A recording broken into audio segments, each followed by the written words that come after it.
Valante Grant, and welcome to Before and After, where we're going to talk about video production, what you do before the video shoot, and what you do after the video shoot. So, what I'm going to do here now is go ahead and share my screen so that we can start the presentation. Before I do that, a little bit about me. I am a storyteller. I tell stories via video production, audio production. I also do a little bit of graphic design, not as much now. And I also write. So it's about getting that story told. And so when we talk about videos, that's what you always want to remember. You want to tell your story in the most genuine way possible so that you can connect with your audience. To produce a video, it's a drawn out process, and what you don't want to ever do is just grab a camera and start shooting. Because if you do that, you will not have a nice, continuous story that flows, that people can follow and understand. You may leave out some things, you may have too much there. So when we talk about it, it's important to really organize what you do before your shoot and also what you do after your shoot. So let's start with pre-production. And the pre-production is the word that we use for before the shoot and how you prepare. And I have a little timeline here of things that we're going to talk about. Brainstorming. Brainstorming is where you capture all of those ideas. Then once you capture the ideas, you've got to organize them into your outline. And this will feel pretty much like old research papers in school, right? So you brainstorm, you outline, but then in your video, you're going to storyboard because video is a visual medium. So you want to organize your ideas visually so that you can get a feel for how your video will flow. And then we also want to script it. Even though you want your video to be as natural as possible, you still want to organize what you say, take notes to make sure that you get everything in. And I'm going to talk about each of these in a little bit more detail. Brainstorming, like I said, is capturing your ideas. Brainstorming, I want you to consider an actual storm, right, with thunder and lightning.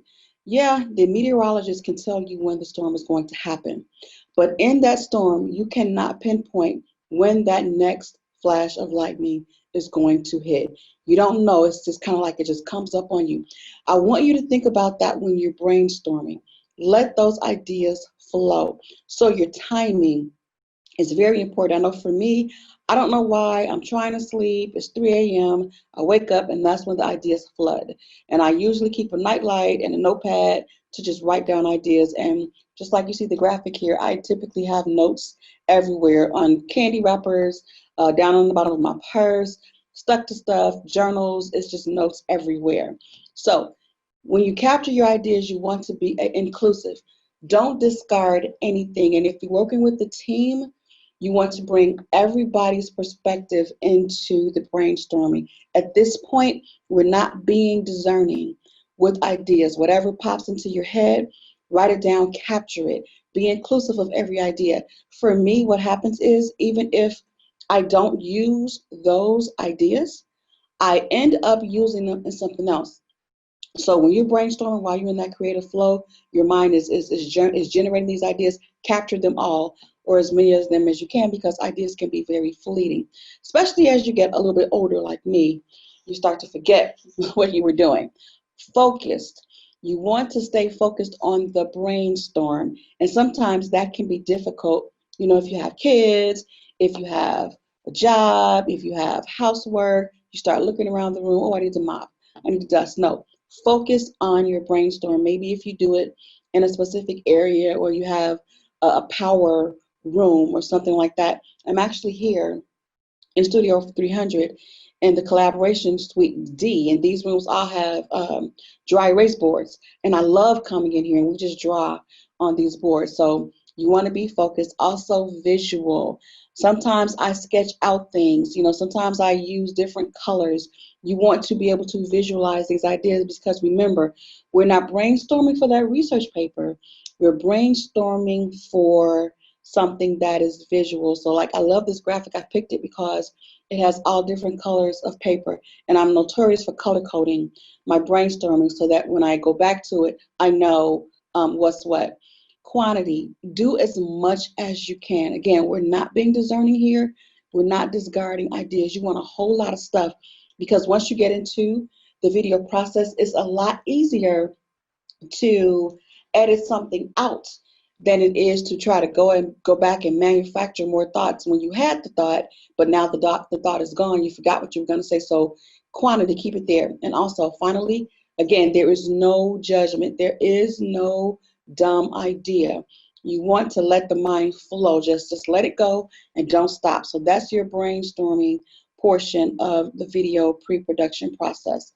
Next thing you want to do is outline it because it's important to present your ideas in an organized fashion because that's the way that people are going to understand you.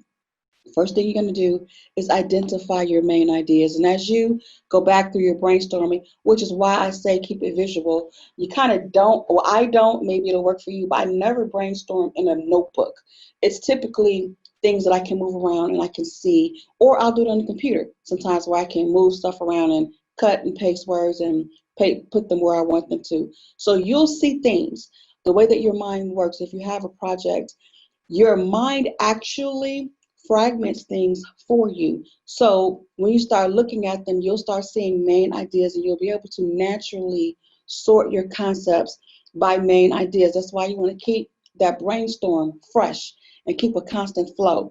And now you can start to discard concepts that don't fit under any of the main ideas. Now, when I say discard, I don't really mean throw them away. I mean remove them from this project. So you may want to have ideas, which I do as well. I use Trello, and I literally have boards where I just dump. It's my brain dump board, where whatever came to my mind, I go ahead and dump it there, and I will come back and revisit those ideas. Or if somebody asks me something, I go, hey, I had a few thoughts about that, and I always keep those ideas. But you're going to discard them from this video content. And this next point is very important to me. Verify your content. You always want to be accurate. You don't want to ever give misinformation. So if you have an idea, go research it. Make sure it's accurate. Even if it's fiction, even if it's something that's made up, it needs to be something that makes sense. You know, you want it all to work together and something where people can mentally follow your story. And finally, you're going to flesh out the details. So you have these ideas there. What makes a video good is the details, those little things that make it real. Okay, so that's what you want to do as your outline. Get those little details in there and make sure that you don't forget to say them. That's what your outline is for. Because even though they're original ideas that you generate mentally, right, you still want them organized enough where people can follow them and they can understand and grasp those concepts. Because if people don't get it, then your video really didn't make the point. The next thing I'm going to talk a little bit about is storyboarding. This is an essential piece for video because, again, it's visual. And when you start to see these frames, then it makes it feel more like a video. Again, there's different mediums of storytelling. You can tell it audibly, you can write it, but when it's a video, you need to know how it's going to look before you actually shoot it. That way, again, it eliminates having to go back and reshoot, because when you do that, it starts to get tiring and you start to get tired of the project. Okay, so when we talk about storyboarding, you want to stick to the story. And that's why you went through that outline process and you discarded ideas. Sometimes we go off on tangents and you don't want to do that in the video. Have you ever watched a movie or a video and you go, what was that? Where did that come from? So that's why you want to stick to the story and maintain that. And you want to keep your ideas, the ones that you have in your final outline. You don't want to go back and grab ideas from that brainstorming session and your storyboard. You want it very organized. Maintain accuracy. Again, make sure your story is believable or that even if it's fiction, again, that it flows in some sort of logical manner, which brings me to the next point of go with the flow. Maintain the continuity within your story. Make sure that you don't switch up. You know, if your main character was born in the United States, you don't want to at some point in your story say that they were born in Europe, because that doesn't flow. So you want to keep, as they say, keep your story straight and make sure that it makes sense all the way through from start to finish. And I'm going to talk a little bit more about storyboarding because it's not something that everybody has done. This is an actual storyboard. It's a very simple one. Actually, from today, I did a shoot today with a client, and this is just a short, I think maybe a 5-minute tell your story type video for her website. And we just started with, we were on location in the first panel, the opening shot. We were on location at the University of Chicago at Rockefeller Chapel. And she's kind of standing there, and she's actually a Hyde Park resident. So we kind of started there, you know, telling the story of where she is now. Then we went all the way back to where she was born in the Roseland community to kind of tell, okay, this is how I got there. And we moved along to where her business is now. So this is an actual visual. These scenes that you see are going to be backgrounds that I use. This next background is a background that I actually designed for her specifically for her company. So you can kind of get a feel, even though you don't know her, you don't know anything about her business, you should be able to look at this storyboard of her video short to get an idea of where I'm going with this. And so now for the shoot, you know, your storyboard should actually be with you at your shoot. And then you know, okay, we're going to go here. So it's kind of like your flow chart for your video shoot. And again, if anybody has any questions about this, about storyboarding, this is a really good time to ask those questions, or let me know. Just chime in here. But this is a very key. Go ahead. Yeah, just building off on that. Do you work with the client on these storyboards, or you tend to like do, just maybe meetings and talk about it, put it together, and then share it with the client? How does that process work in terms of taking what you have and getting that kind of approval? I typically talk to the client and I get the information for them, and then I do the storyboard and we reconvene and I go through it with them, and then we fix it from there. If I see if I've captured what they want to say. It With my clients, they typically don't do the storyboarding because that's what they pay me for. But now if I'm on a team and we're just kind of doing something, or if I'm teaching, then we'll work on it together. So that kind of makes sense. Absolutely. Thank you. Okay. All right. So that is that piece, and I think in the pre-production process, this may be the most important piece. So if you're gonna skip something, you don't want to skip this one. In terms of how you do it, I think I snuck a slide in here. No, I didn't. Okay, I don't want to go there. But in terms of, oh yes, I did. Okay, but it's a different tab that you won't see. Okay, how you storyboard, you can do it in Illustrator or InDesign or PowerPoint or any of those softwares if you want to, but I do mine in Canva. Canva has an entirely awesome selection of storyboard templates, and if you're not familiar with Canva, Canva is a web-based design program. There's a free version and there's also a version that you pay for. Even in the free version, and I am a graphic designer by profession. I've been designing for 20 years, but I find myself resorting to Canva more and more because it's just there. It's easy. It's a free account. So you can storyboard in Canva where you literally just, it's a template here, and you just pop the photo in, and then you type the description of the photo underneath, and these go on for pages and pages. This is a short, what you're seeing here is a short 90 to 90 second to 5-minute video, but you use storyboards even for a feature film, and there's pages of them. So again, there's templates there. I just thought I'd throw that in there. The next phase is your script. I don't do it, and I don't recommend reading from a script verbatim unless you're doing a movie. But if it's your own video that you're doing, I script everything that I do, but I do what you call, I loosely script it because I like to have a natural flow. Like now, I'm presenting and I do have an outline here, and I have a loose script, but I kind of just talk because that's my style. So you want to always write for your audience. Communication is key. So you want to consider who you're talking to and what you want to say to them. Think about it in terms of that dialogue. So, if I do tutoring and mentoring for teenagers, and I also do tutoring and mentoring, I also do mentoring and coaching for adult entrepreneurs.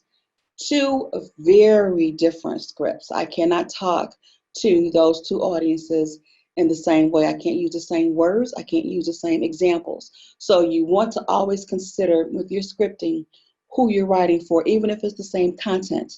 I word it differently because I want to really capture the attention of my audience. So that's very important. And you want to make it real. Remember, it's visual and people are watching it and it's moving. So it needs to be real and real as possible.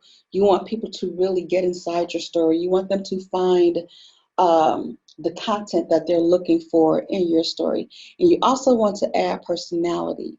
You don't want to be dry. Never just read from the script. Even if you're reading it verbatim, you want to add your tone and your inflection, put your own style in it. Even for actors, a key one is Denzel Washington. Even though he plays very different roles, he puts his little twist on it. And I picked him because he has such a strong um, actor's personality where he makes every character his own. And that's what you want to do. Whatever you're doing in the script, you've got to own it because people are going to watch you. They're listening to you, and you're the one who has their attention. So add some personality and keep it simple. Even if your content is complex, break it down where it's easy to understand. Never make your audience have to work hard and figure out what you're talking about. Make it plain and make sure that they understand it, that they get it, and that they stay with you. My mom used to say that if you're a leader and you have nobody following you, then you're just a man taking a walk. So you want people to follow you through your story and stick with you. So you want to keep that as simple as possible with your script. In terms of how to write the script, I am old school, believe it or not. Even though I work in this beautiful state-of-the-art studio, I prefer to write with a pen and a journal. I have about 1,000 journals. There's one in every purse, every bag, every vehicle. There's always in every pocket. There's always a journal and a pen on me at all times, and I physically hand write them. And then after that, I may enter them into a computer. I may type it, and if I do that, I'll use Word. Their script writing software. Again, it depends on how in depth your video are, what your purpose is. If it's a business video, if it's something documenting family events, whatever the nature of your video is, will determine how in depth your script needs to be. And for me, even as a speaker, I never read from a manuscript. I always read from bullet points and I speak from them. So with your script, again, make it yours and make it appeal to your personality and do it in a way where you can communicate most effectively for you. So that's where your scripting is very important. Now, your video background, and here in this age of modern technology, we have a lot of options. This is something to consider before you go to shoot, because if you don't get this right, all of your footage will be for nothing. And that's why I'm spending so much time talking about pre-production, because especially if you're doing something like renting video equipment or renting a video space, or even if you're coming here to Studio 300, the footage that you capture is the footage that you capture. So if you have somebody here, I actually worked on a project with somebody that here in the studio that flew a guy in to actually record, to capture the footage. And something happened, they didn't get the footage that they needed. We couldn't fly that guy back here. So we had to go back and scramble and figure out how to get this done. So that's why this pre-production is so important. because you need everything shot just right.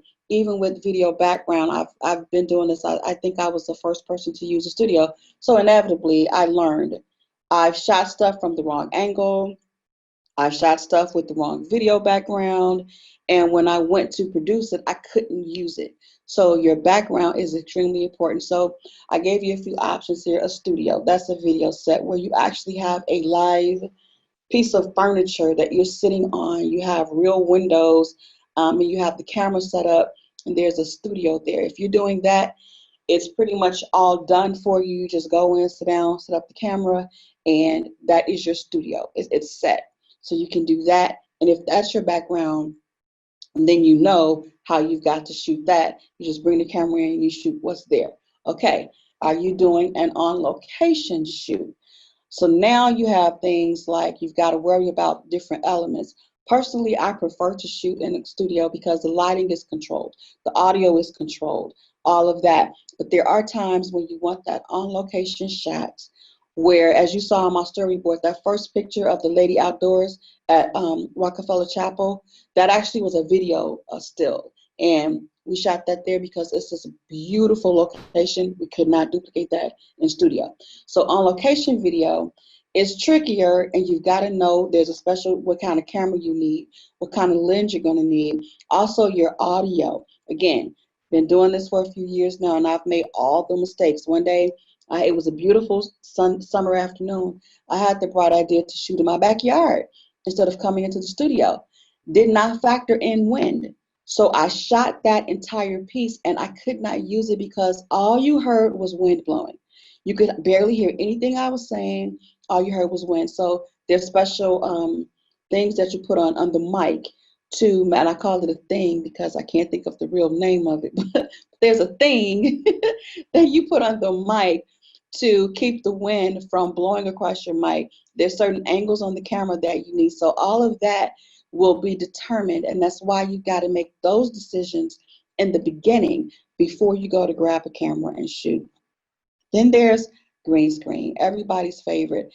Green screen has gotten so popular now and more common now because, with the COVID-19 and the pandemic, more people are not able to get out and go to the places, or the places may be closed. So what the green screen does is it allows you to bring your location to you. It's green, is that shade of green, because it's a shade that most people don't typically wear. So if you're doing a green screen shoot, you don't want to wear green. And what happens is whatever is green, it becomes removed from behind you in editing, and then we'll put the background there. So it allows you to build a set. So that second video, which I'm going to go back really quickly and show you what I'm talking about. This image right here, that is actually a set I built virtually. I used Digital Juice here in Studio 300, and I put my client's logo on this. And so when I shoot this segment, it will be on a green screen, and I will remove the green, and it will look like she's standing in that room, which looks like it could be a lobby to her office. So that's what green screen allows you to do. And also with video backgrounds, again, in Zoom now and some other video production softwares, in Zoom, it will remove the screen for you. And in Zoom, it does not even have to be green. So there's a virtual background that you can put in. And now, because it's become so popular, they're in Canva. Again, they're there. But you can also just Google them. You can come into Studio 300. We have Storyblocks. We have Digital Juice, which is just an amazing, just graphics upon graphics upon graphics. You will get lost if you go down that rabbit hole. It's graphics, it's audio, it's stock footage. You can do all of those things and put that in the background of your video.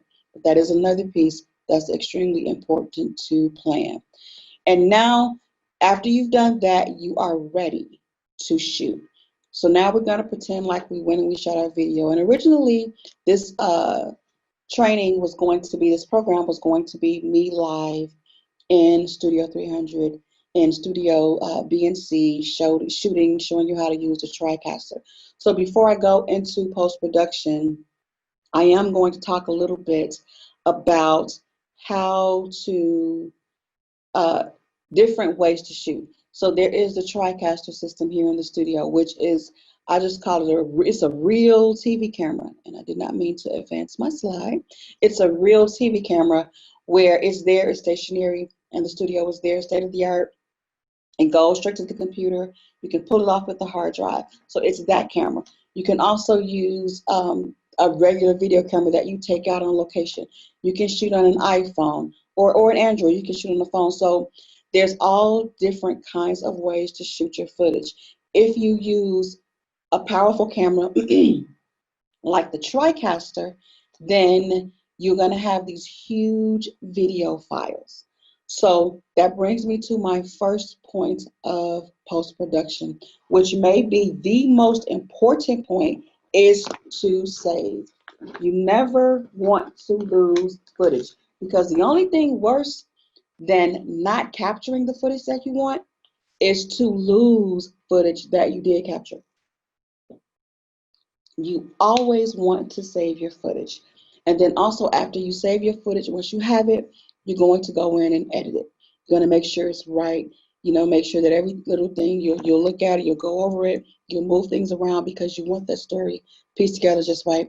And then you're going to publish it. And that's where you kind of finalize it, put it all together, and now it's published. And then you will distribute it. And that's where you share it so that everybody can see your masterpiece. And this is how you touch your audience. So let's go through this post-production process. You can use drives. That's a hard drive in the photo. If you're using a video, you're almost always going to need a hard drive. Sometimes you can hold it on a flash drive. If you're doing it on your phone, there is a little bit of storage there, but I have run into issues with storing videos on my phone.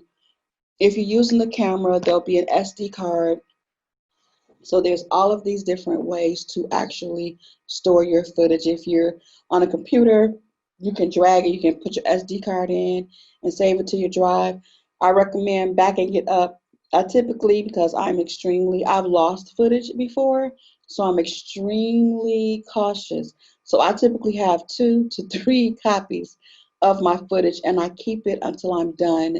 And I keep it for a while because I never know when I need to go back. And when I talk about saving footage, not only do you want to save what you shoot and save your final product, but you want to save all the pieces of it. You know, like the project I did this morning, part of that was shot in Hyde Park, part of it was shot in the studio, and then she sent me footage from events that she had spoken at over the past several years.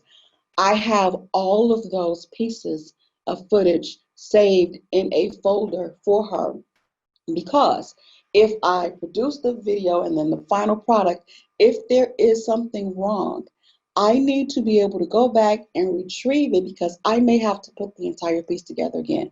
So get in the habit of saving everything. Now, I also talked about drives, cloud storage. Cloud storage is over the internet, something like Google Drive or Dropbox. These are the 3 I use: Google Drive, Dropbox, iCloud. These are very convenient, because there are times when I'll just pull up my phone and I'll be out, and I can access these 3 drives from my phone. And I can even go into, an app, which I'll talk about later with editing. I can edit video from my phone. I can share video. Like earlier, my client called and she needed to see some raw footage to review something because she wanted to tweak it. And I was just able to send her a link straight from the cloud, as opposed to grabbing a drive and plugging it in and uploading the file and then trying to send it, because again, video files are extremely large. So most of them you will not be able to text or email them. They will need to be saved to a location, and a lot of times you'll be sending a link. So if you have stuff stored in the cloud, like I think I sent a 10-minute video clip, you cannot email a 10-minute long video clip. So it was on my drive, it was on my Google Drive, and I just went ahead and I sent the link so they were able to open it. Google Drive, Dropbox, and iCloud are all free. However, the free version does not give you a lot of space. So if you're going to be doing a lot of video work, you will end up paying for some level of cloud storage. I think I pay like $5.99 a month for my Google Drive storage. and then I kind of put everything there. So my Dropbox and my iCloud, I use the whatever they give you. I don't even know how much it is, whatever they give you free, that's what I have there. And I have all of my stuff on Google right now because I use G Suite, and I like having my footage together. And each video, each client is a separate folder. And just as a note, on these drives and on these clouds, you want to organize that. Don't just throw stuff on there. Put them in categories, name them, and so you'll know where everything is. Because again, when you're trying to pull footage from one place to another place, it already can be stressful doing that because you may have a tight deadline. You don't want to spend an hour looking for a 30-second piece of footage, and trust me, that can happen. So go ahead and organize your footage when you store it. One of the things we do here at Fountaindale in terms of sharing videos, because they are rather large, we actually use YouTube. It is possible to use YouTube because there are two ways to flag the video so that it can't be seen. One is once you post it, it's available for the public. That's not what you want when you're just sharing it with a client or with another person for approval. You can use what's called unlisted. And when you mark a video unlisted, it doesn't show up anywhere on YouTube. And the only way to get to that video is if you have the direct link to it. So you can share that link with someone and they can view it that way. Uh, Although theoretically somebody probably could find that video, if they could find the URL, with all the gibberish that the way the videos are named, it would be pretty difficult. Another surefire way is to just use private. And when you mark a video private on YouTube, you have to specifically invite somebody by their email address, and then they can see the video that way. So that's just another way to share a video when you're working with a client, working with groups too as well. So we use that pretty readily here in-house. Yeah, thanks for that, Jeffrey, because that's true, and I do it as well. I just didn't think about that, but yeah, I do that. You share it to YouTube privately or unlisted so that not everybody can see it. And sometimes too, once the person has seen it and reviewed it, I'll go ahead and delete it, just so that it's not there. But yeah, that is definitely a great option as well for sharing videos. Okay, and now we want to edit. And edit is where you perfect these ideas. I only put iMovie and Premiere here because we're here in the studio. It's an all Mac environment, and this is really all I use. This is a personal preference. I absolutely hate editing video on a PC. And I say that because the way that Macs are built, they just really handle the sheer size of the files a lot better. So iMovie is also, if you're using the iPhone, as you could probably tell, I love my iPhone, but iMovie, if you're using the iPhone, you can edit movies really quickly on iPhone, and it's a free app on your iPhone. Adobe Premiere is here in Studio 300, and it's not a little more, a lot more sophisticated. It's kind of industry standard level, a lot of bells and whistles. And I must say that you can learn that right here in the studio. The very first time I opened Adobe Premiere was about almost 30 years ago, or 20 years ago when it first came out. And I opened it and I closed it because I said, I'm never going to be able to figure this program out. And now I came here, I learned how to use it here in Studio 300, and I use it daily. So these are things that you can do, but you want to edit it. Things like you can, as you can see in this image here, you can change the color, you can change transitions, you can edit the audio. You can also, if it's really bad, you can take the audio out of your video and edit it in the audio program and bring it back into Premiere. So there are a lot of options though, and there are Windows options. Windows has a built-in video editing software as well, but I'm not that familiar with it because I don't use it. So there's a lot of ways of editing your video, but you definitely want to go in and edit the raw footage. Just little things, if you made a mistake, if you said something, you mispronounced it, if I'm in there, I'm recording, I'll say something and I'll mess it up and I'll go back and re-say it so that in the post-production process, I can fix that, I could take that out, clean it up. So all those little things you can do in the editing process. And I would say this, editing is not my favorite thing to do. I like the whole creative process. So even if you don't like editing, please take the time to do it. Putting in a little bit of time to perfect your idea will make a world of difference. It makes it look more professional. It makes it look like you know what you're doing.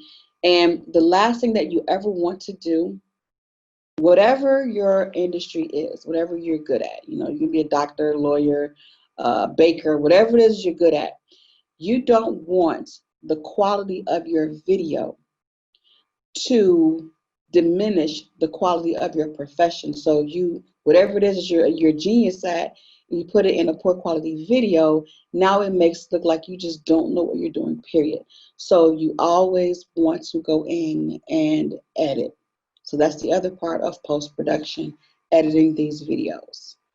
Uh, and then the next thing that we have here is to publish it. Publishing is just like a book.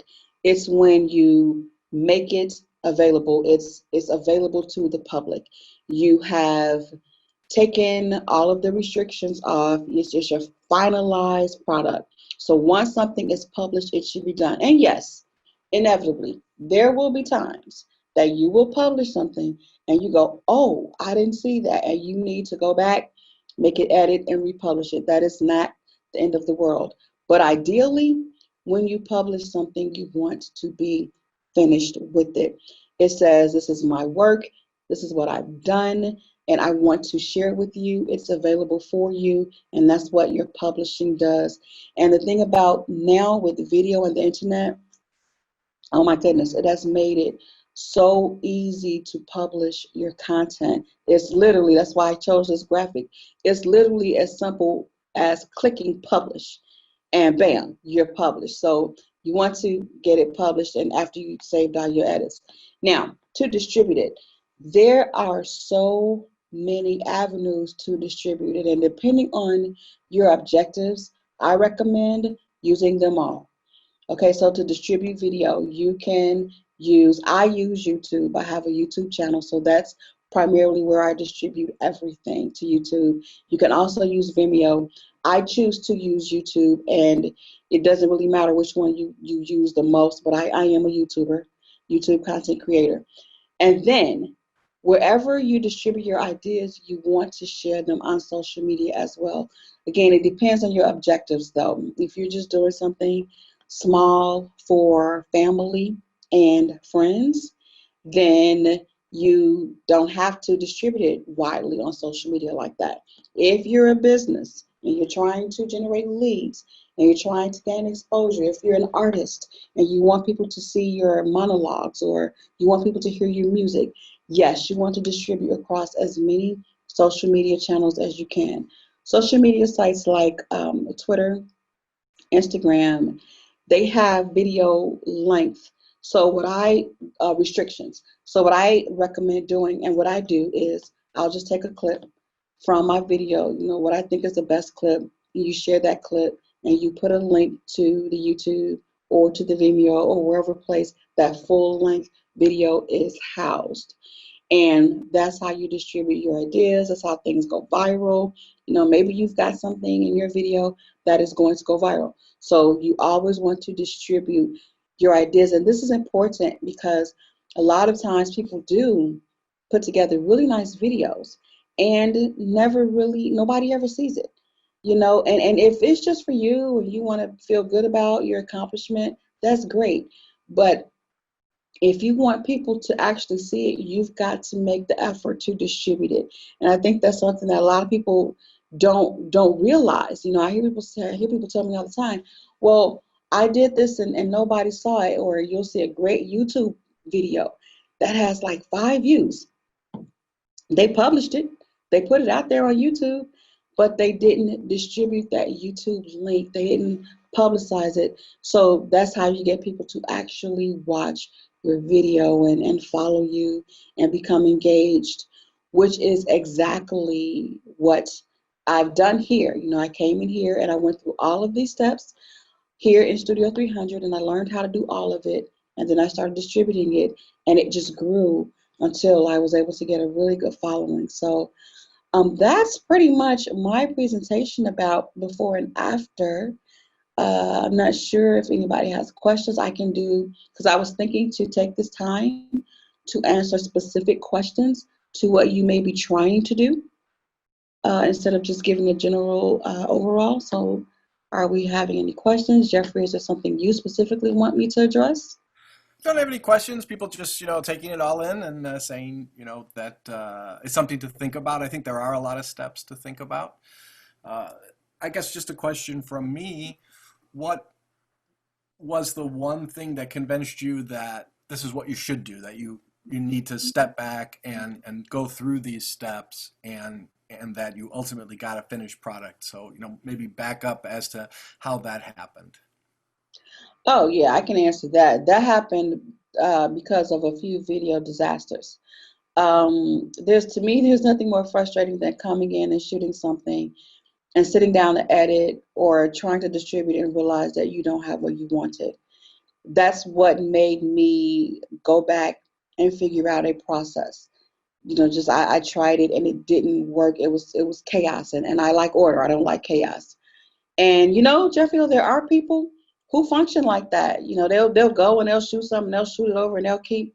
I didn't want that, so that's how I decided I needed to do this, develop this process, and learn what should be done beforehand and what should be done afterwards in order to have the most streamlined process. Because for me, I'm producing anywhere from 2 to 5 videos a week, and that's a lot. So I needed a process that was as streamlined as possible so that I could, keep up with my schedule, my production schedule. And you essentially do all that yourself, right? I mean, what little help do you have along those journeys? Yes, I pretty much do it myself. I enlist my daughter a lot. She's the young mind, the Generation Z mind who grasp the technical content better than me. So I use her, but for the most part, it is me. I have gone to a point where I'm starting to use Fiverr a little bit to have people, do some of their pre-production work for me, some of the design stuff. I'm glad you asked me that, because that's another thing when you're producing a video. There's so many components to video production, and you may want to delegate, because I'm finding myself having to delegate now, because when I try to do it all for so many videos, I'll see errors. And there's nothing worse than being on YouTube and seeing an error, or worse than that, one of your viewers say, "Hey, there's a typo." Like that's a comment that you just don't want. If you were somebody was starting, how would you have them start? Would you have them jump into something like the TriCaster system, or would you recommend they keep it maybe a little simpler with, just a simple camcorder or their phone and work up in steps? Or do you think there's some merit to really just jumping in and seeing where it takes you? For me, I think that I jumped in with the TriCaster literally on the first day that the studio opened. On the grand opening, it got slow at the end, and somehow I think it was Sarah gave me a one-on-one on the TriCaster the very first day. And I recommend that, because for me, well, from a Studio 300 perspective, I prefer to utilize the equipment that I don't have access to outside of here. So if you're going to come to the studio, I really recommend learning how to do it. And it also depends on how serious you are about your production. Once I started using the TriCaster, I didn't want to use anything else. Oh man, when the studio was closed and I had to use my own green screen at home and use my phone, that was the worst. I was so glad to get back in here. So I would say come in and learn how to use everything. So order of operations, I would say you come in, you get a one-on-one with the TriCaster, and then you start working with the footage, playing around with it a little bit. And that's my recommendation. I don't know. No, that's great advice. I mean, I think I share that look. It's much easier, or rather more telling, and I think you learn better that when you work on a real project, it's very easy to come in and fiddle around. And that's what you got to do at the start, just to get used to things. But I always encourage people to do a basic first project, Yep. because that's how you run into the real kinds of issues as opposed to just playing around. And it might not be the most brilliant first project you've ever done, but you will learn so much in a couple of times, and then they'll just get better. I mean, things just ultimately get better. Yeah, my first project, I don't know what I did, and it's still a weakness for me. Audio is still a weakness for me, so you won't master it all. But something I did with the mic, and it was just this grinding. was I think everything clipped. And so it was long too. And I had a friend drive out from the west side of Chicago, and I could not use the footage. The audio was just too bad. I've had another audio experience where I just didn't get any audio. Again, had somebody drive out from the south side of Chicago. They had to call them and go, well, we have no audio. So it happens. And I would not, honestly, I would not trade those experiences for anything, because that's how I learned, you know? And that's what, you build up the tenacity to keep going. Just like anything else, it's always going to be something. There's days when I come in here when I'm frustrated, I'm tired, I'm on a deadline, and I don't feel like getting it done. But I do. So if you're serious about this, I say go for it. To have access to this kind of facility and also this level of expertise. Here, there's somebody who is an expert in everything you need to know. Again, I say this all the time. I am the least technical person you will ever meet. Cameras do not like me at all. So for me to be able to come into this place and learn how to use everything, anybody can do this. And I'm so serious. And I want to make sure that everybody realizes the caliber of staff that we do have here and what is available to you. And I want to really stress that you should not feel intimidated about coming into a facility that's such state of the art, because it's you can learn it, you can do it, and there's support here, and it's for us. So that's pretty much what we do. And even with the video production, again, there's so many pieces to put together, which is why I strongly recommend using a system with the pre and post production, so that, like I said, there's always going to be this crazy project that crashes and burns. We all have them, and I still have them. So just keep doing it. Use your system until it works. That's terrific advice. I would have to say my favorite um, piece of equipment here is the TriCaster, because of what it can do. So I highly recommend learning it. Yes, it is a great, big old, intimidating machine, but it's not that bad. If I can learn it, you can learn it.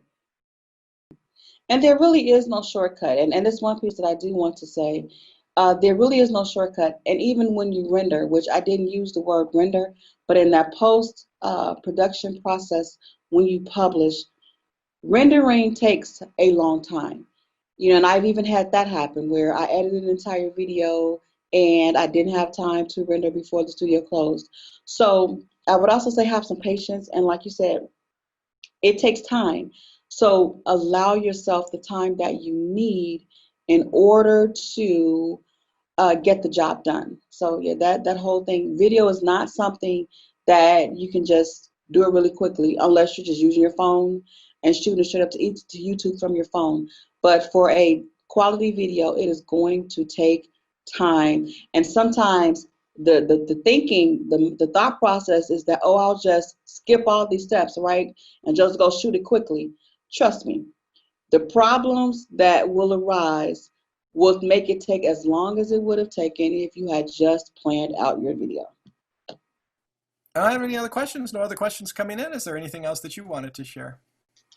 Um, Not really. I'm just kind of here to see what people are looking for and what they need. So yeah, not really. Just the really importance of it. And we didn't talk about the shooting part, but you kind of touched on a little bit about the TriCaster or just using a camera. And even for that, for me, I don't like cameras. So somebody who is a camera buff, that person who has had a VHS video camera since the 80s, you may have a totally different approach. You may prefer to bring your camera in, and I've seen people do it. Actually bring a camera in and shoot on the green screen and do it completely different. So it's just all a matter of planning, prepping, and doing what works for you. I like the TriCaster too because it's stationary, it's there, and the lighting is there. I do not know how to set up lighting. And there's another thing I want to tell too, plan that, because during the pandemic, studio wasn't open, and my office is in the room on the east side of my house. So I would always shoot before noon because that's when the sun was on the back of the house. So I would have amazing lighting because I didn't know how to set the camera.